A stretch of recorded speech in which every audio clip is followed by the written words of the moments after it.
thank you so much for joining us here this morning on short notice. How must Iran react to the death, the killing of this gentleman?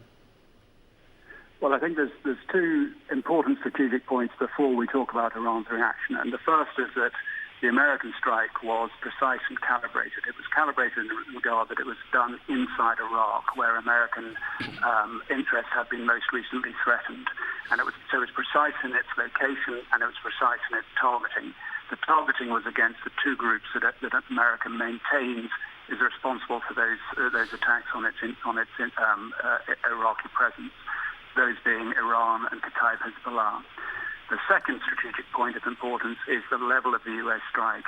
General Soleimani, the head of the Quds Force, and Abu Mahdi al-Mohandes, the deputy head of the Hashd al-Shaabi in Iraq.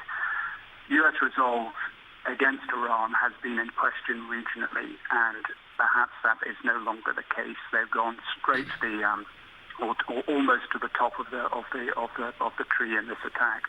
So when it comes to the Iranian response, they have a degree of difficulty, but they have time. The 3 days of mourning have been announced. They've got time to think about how they will retaliate, and they have to retaliate. Their retaliation has to be appropriate to the iconic status that was and is General Soleimani. And so what they choose to do has got to be relevant to that status. But in the back of their mind, they now have to factor in America's demonstration of resolve. How should America respond to this? Your John Chipman at IISS says Iran is winning the Middle Eastern war now. The president has been silent. There's the usual polarized responses from Washington as well. What would be the appropriate next step for President Trump? Going back to my first point, in the military strategic domain, this was a precise and calibrated response. It was done inside Iraq, and it was done against two entities that America alleges are responsible for the attacks on American interests. So America, in many ways, now has to see what the Iranian reaction is going to be.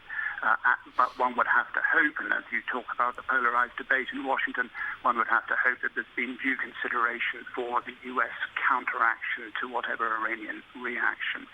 America, of course, has got advantage in that the distance it separates it from the region. It can calibrate the level of its capability within the region. But if it was to withdraw, it would be showing weakness.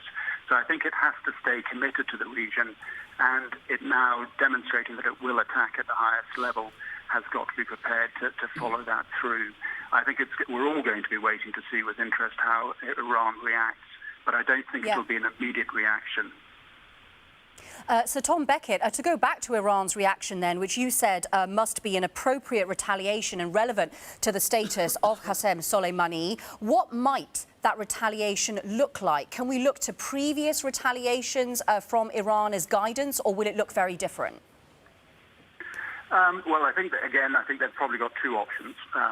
One option is that they do attacks in mass, so they're widespread and they're attritional, and that they agglomerate those into over time with a narrative into their response to the killing of General Soleimani. The second one is that they do something much more noticeable, with much more media value and indeed strategic impact. So if you look back to the Abqaiq attacks and the Aramco facilities in Saudi Arabia, something of that status, perhaps even against an American target. But going back to that, we always have to now remember that Iran has got to take into account America's demonstration of resolve to attack at the highest level.